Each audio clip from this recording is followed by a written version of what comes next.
In this video, we will discuss editing surfaces points. If you'd like to follow along with this video, please open the file editing surfaces-points.dwg located in the training folder as discussed in the working with this dataset video. Most surface edits are done by selecting the surface and choosing the appropriate surface edit from the contextual ribbon. We'll look at editing, removing, and adding surface points. Let's go ahead and zoom into the bottom right part of our surface.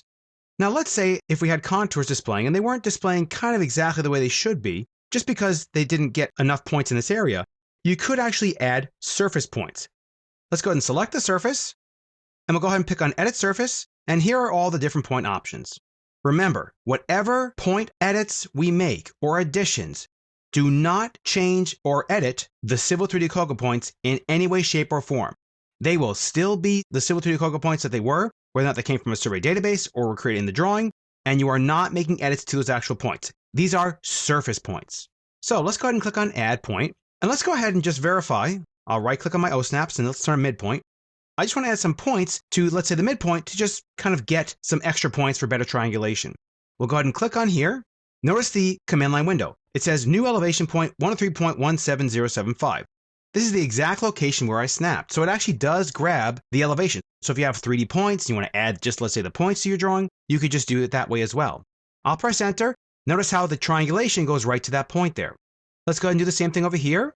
Same elevation, we'll press enter. And as you can see, that's how you add surface points. Let's go ahead and look at an existing point. The surveyors come back and say, actually this point here at 788, there was a bogus elevation in some sort of way through the data collector or whatever it is, and we actually need to edit the point. This point, however, the Civil 3D Cocoa point, is stored in the survey database, so we can't really edit it unless we have permissions to. Press escape here. We can edit the surface point with the correct elevation. So we'll go ahead and click on Edit Surface, Modify Point, and this is why you need the surface points displayed with a style so that you can actually select them.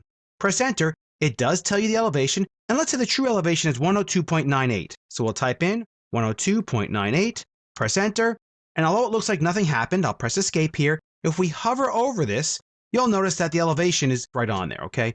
But again, notice how it did not edit the Civil 3D Cocoa point. Let's say we want to remove some points.